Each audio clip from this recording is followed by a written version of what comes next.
Israel और Hamas में चल रहे युद्ध का आज 17वां दिन है। इजरायल युद्ध को और विध्वंसक बनाता जा रहा है। आज हमास के ठिकानों पर इजरायल ने भारी बमबारी की है। हमास के कई आतंकी ठिकानों को तबाह कर दिया है। हमास और इजरायल युद्ध में मरने वालों का आंकड़ा भी 6000 से ज्यादा पहुंच गया है। पिछले 24 घंटों में गाजा में की जा रही इजरायली बमबारी में 400 से ज्यादा लोग अपनी जान गंवा चुके हैं। इजरायली सेना ने दक्षिणी गाजा में 25 जगहों पर भारी बमबारी की है। वहीं 24 घंटों में इजरायली सेना ने हमास के 320 ठिकानों पर हमला बोला, जिसमें हमास को काफी नुकसान हुआ है। उधर हमास के बाद हिजबुल्लाह के जंग के मैदान में आने से महायुद्ध तय माना जा रहा है। हमास के साथ साथ हिजबुल्लाह भी इजरायल पर हमले कर रहा है, जिसका इजरायल मुंह तोड़ जवाब दे रहा है। वहीं दूसरी तरफ इजरायल ने ऐलान कर दिया है कि वो गाजा में किसी तरह की मानवीय मदद नहीं देगा। साथ ही जो दूसरी देश मदद पहुंचा रहे हैं उनको भी निगरानी में भेजा जाएगा। तो इजरायल और हमास के बीच जारी जंग के दौरान नुकसान और मौत का आंकड़ा लगातार बढ़ता जा रहा है। हमने ग्राफिक्स तैयार किए हैं, बताते हैं आपको कि इजरायल ने आज हमास के 332 ठिकानों पर हमला बोला है। इजरायल के एक दूसरे हमले में 60 फिलिस्तीनियों की मौत की खबर मिल रही है। तो वहीं गाजा पट्टी पर हुए एक इजरायली अटैक में एक ही परिवार के 13 लोगों की जान चली गई है। तो महायुद्ध से महाविनाश और ये आंकड़े आपके सामने। और अब सवाल यह है कि क्यों इजरायल के खिलाफ युद्ध में हिजबुल्लाह हमास का साथ दे रहा है। तो हम आपको बता दें कि हिजबुल्लाह हमास दोनों ही आतंकी संगठन है और दोनों का एक ही मकसद है, इजरायल की तबाही। हालांकि हमास एक शाखा है सुन्नी इस्लामी संगठन मुस्लिम ब्रदरहुड की, तो वहीं हिजबुल्लाह शिया विचारधारा वाली ईरानी क्रांति से जन्मा है। एक साझा दुश्मन दोनों की दोस्ती का सबब है। हालांकि ऐसा भी नहीं कि दोनों में कभी मनमुटाव ना हुआ हो। सीरिया में जब गृह युद्ध छिड़ा था तो हिजबुल्लाह खड़ा हुआ बशर अल असद की सरकार के साथ, जबकि हमास ने ऐसा करने से साफ इनकार कर दिया था।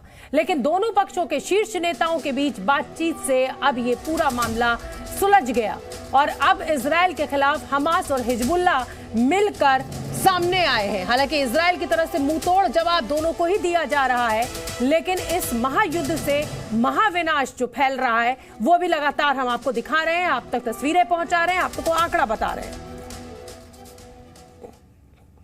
तो ये 3 तस्वीरें आप देखिए। युद्ध का आज 17वां दिन है। 6100 से ज्यादा लोगों की जान जा चुकी है। कुल हमास की अगर बात करें, हमास कहता है कि फिलिस्तीन में 4500 से ज्यादा लोगों की जान गई है।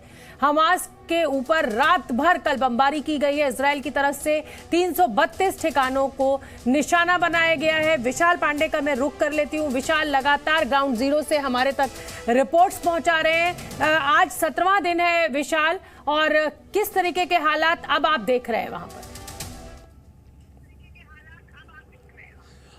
देखिए शोभना जी, बिल्कुल इस वक्त जी न्यूज़ की टीम उत्तरी इजराइल में पहुंची है। इजराइल और लेबनान के बॉर्डर से हम इस वक्त रिपोर्ट कर रहे हैं, क्योंकि एक तरफ जहां युद्ध के 17वें दिन इजराइल और हमास के बीच यह युद्ध जारी है, तो वहीं दूसरी तरफ 7 अक्टूबर से ही रुक रुक कर लेबनान में जो आतंकी संगठन हिजबुल्लाह सक्रिय है वो इजराइल को चुनौती दे रहा है। कई बार उत्तरी इजराइल के कुछ इलाकों में हिजबुल्लाह की तरफ से हमले किए गए, रॉकेट से हमले किए गए हैं, जिसमें कुछ लोग घायल हुए। और फिलहाल इजराइल ने एहतियातन इस पूरे इलाके को खाली करा लिया है। अभी मैंने कई इलाकों का दौरा किया है, जिसकी रिपोर्ट हम अपने दर्शकों को थोड़ी देर में दिखाएंगे। ये पूरे इलाके इजराइल की तरफ से खाली करा लिए गए हैं। और कल ही इजराइल के प्रधानमंत्री बेंजामिन नेतन्याहू ने इस उत्तरी इजराइल के सीमावर्ती इलाकों का दौरा किया और सीधी चेतावनी दी है लेबनान को कि अगर हिजबुल्लाह इस युद्ध में कूदता है तो इजराइल यहां पर रुकेगा नहीं और इजराइल बदला लेगा और उस पर कार्रवाई करेगा। लेकिन फिलहाल आप देखिए, ये पूरा उत्तरी इजराइल का क्षेत्र है।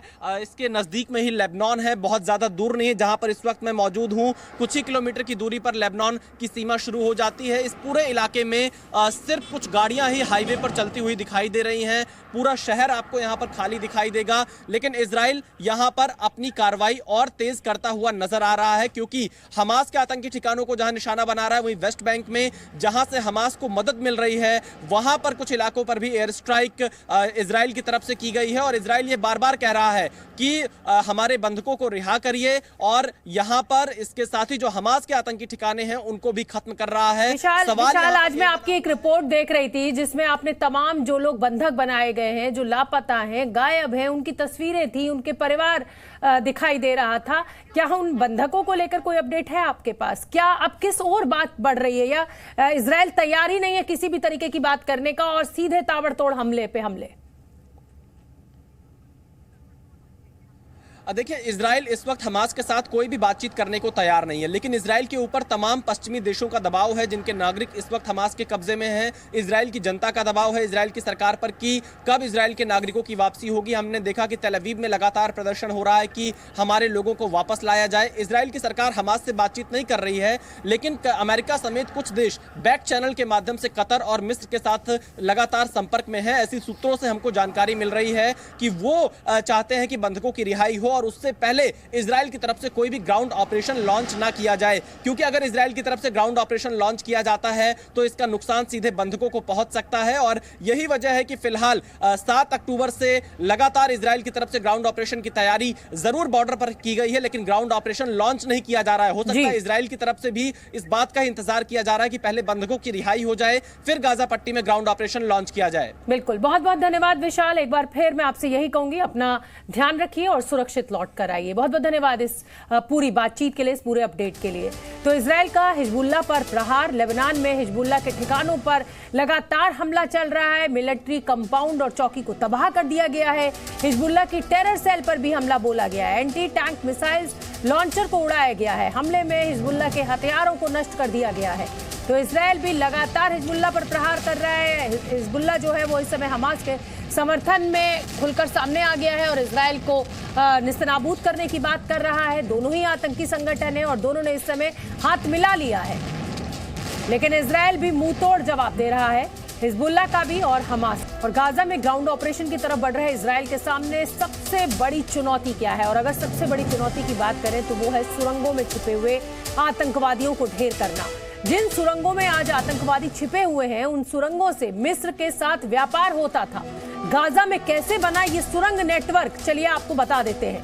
15 साल पहले सुरंगों का निर्माण किया गया। 2007 में हमास ने गाजा पर कब्जा किया। इजराइल ने बॉर्डर सील कर दिए। वेस्ट बैंक जाने के लिए परमिट भी मुश्किल हो गया। इजराइल ने जिंदा रखने जितना ही खाना दिया।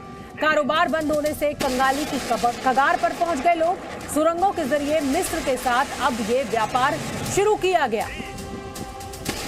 तो गाजा में कैसे ये सुरंगों का नेटवर्क बना, ये आपको हम समझा रहे हैं कि तमाम प्रतिबंधों के बाद कैसे मिस्र के साथ व्यापार शुरू करने के लिए इन सुरंगों का ही सहारा लिया गया।